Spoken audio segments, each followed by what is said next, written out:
বাবা কত রাত হয়ে গেল, খাবার অফিস থেকে এসে আর ভালো লাগে না। সবাইকে খাবার মুখের সামনে দিয়ে তারপরে খাবার খেতে হবে।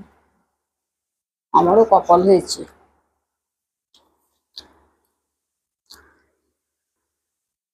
আর যে কাজের মেয়েটাও ফাঁকি দিল। শোনো, অনেকদিন হলো, কি কথা আজকে আবার? বসে একটা আলোচনা করে নাও। আবার কি কথা? এই তো খেতে বসলাম, আবার কি আলোচনা করব? কারণ আমাদের সময় হয় না, এখন আলোচনাটা করে নাও। সময় হবে কি করে? আমি সারাদিন অফিস করছি। আমাদের আমাদের সেপারেশনের ব্যাপারটা। আবার সেপারেশনের ব্যাপার কি? আমি কেন সেপারেশন নেবো? আমি কোনো সেপারেশন নেবো না। এই বয়সে এসে আমি সেপারেশন নিতে চাই না।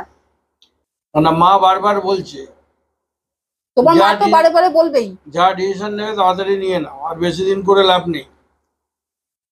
তা এত বছর আগে মনে পড়েনি মায়ের কথা? আজও হঠাৎ মায়ের কথা এত নাচানাচি করছো? একদম মায়ের বাধ্য ছেলে হয়ে গেছো। কেন বাইরে জোগাড় করে রেখেছো নাকি? মায়ের না বয়স হয়েছে, ভীমরতি হয়েছে। আমাদেরও তো ভবিষ্যৎ বলে কিছু আছে। তা এত বছর আগে ভবিষ্যৎ ছিল না, এখন হুট করে ভবিষ্যৎ হয়ে গেল? তো ভবিষ্যতের কথাই যখন ভাবছিলে তখন তো আমি তো প্রথম থেকে বলেছিলাম একটা অ্যাডাপ্ট করো। তুমিও তোমার মায়ের সঙ্গে বাবার সঙ্গে আলোচনা করে নাও। এটা নিয়ে কোনো আলোচনা হবে না। আমি তো বলেছিলাম অ্যাডাপ্ট করে নিতে, তুমি তো রাজি হচ্ছে না। আমি কোনো অ্যাডাপ্ট করবো না। কেন অ্যাডাপ্ট করবে না কেন? আবার যেটা হবে আবার নতুন করেই হবে সবকিছু। ও আবার তুমি নতুন করে একটা বিয়ে করবে? কেন তোমার মা কি কানে মন্ত্র দিয়েছে নাকি? কেন তোমার কি কেউ আছে নাকি?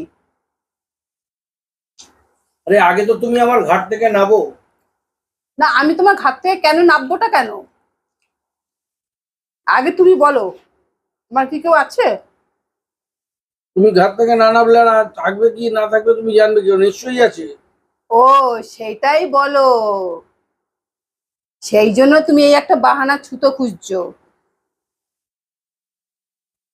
এটা সেই ছুতো না, এটা মা বলছে তাই বললাম। তুমি মায়ের বাহানা দিও না, উনি একজন বয়স্ক মহিলা, ওনার বাহানা দিও না। বয়স্ক মহিলার যথেষ্ট বুদ্ধি জ্ঞান না না, বিবেচনা ওনার আছে। কোনো বুদ্ধি বলে কিচ্ছু নেই। তুমি ওনাকে কোনো কিছু এতদিন দেখাশোনা করনি, আমি ওনাকে টেক কেয়ার করেছি। ওনার কোনো দায়িত্ব নাও? ওনার করছে, ওনার ওনার কথা শুনে উনি এগোচ্ছেন। হুম, যে ওনার খোঁজ খবরই নেয় না, কিছু নেয় না। কেন সঙ্গমিত্র আছে না? সবসময় দেখি ওনার সাথে চ্যাট করো। বেশ করেছি। তা তোমার কি আছে?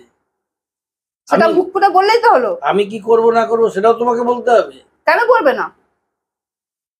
প্রতিদিন যখনই খেতে বসবো তখনই অশান্তি করবে, যখনই খেতে বসবো তখনই অশান্তি করবে। এটা অশান্তি না, তোমাকে বলেছি আলোচনাটা করে নেবে। কেন তোমার সাথে আমি এই নিয়ে আলোচনা করব? করতে তো হবে, আমার সঙ্গে তুমি আলোচনা করবে আর কার সঙ্গে করবে? মায়ের সঙ্গে করবে বসে? কেন আমি ওনাদের সাথে আলোচনা, ওনাদের বয়স হয়েছে, আমি কেন ওনাদের সাথে আলোচনা করব?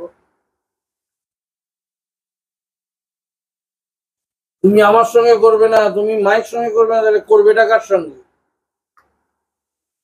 তোমাকে নিয়ে গিয়ে আমি বাপের বাড়িতে ফেলে দিয়ে আসবো। সেই ক্ষমতা তোমার নেই আমাকে বাপের বাড়ি থেকে ফেলে দিয়ে আসবে। আমি দোস্ত মতো চাকরি করি। শোনো, এত কিছু আমি জানি না। হুম। পরশু দিনই আমি কেস ফাইল করছি, লয়ারের কাছ থেকে তুমি কাগজ পেয়ে যাবে সব ডিভোর্সের। তোমার এটা ফাইনাল? হ্যাঁ। তুমি দেখো, তুমি ডিভোর্সের কাগজটা পাঠাও, তারপর দেখো। ও তখন যা দেখা যাবে দেবে, সেটা কোর্টে দেখা তুমি যাবে। যদি এক আঙ্গুল দেখাও তো আমিও তোমাকে 10 আঙ্গুল দেখাবো। যা দেখা যাবে সেটা কোর্টে দেখা যাবে। ঠিক আছে, আজকে তুমি খাবার টেবিলে এইভাবে ঝগড়া করলে তো? ঠিক আছে।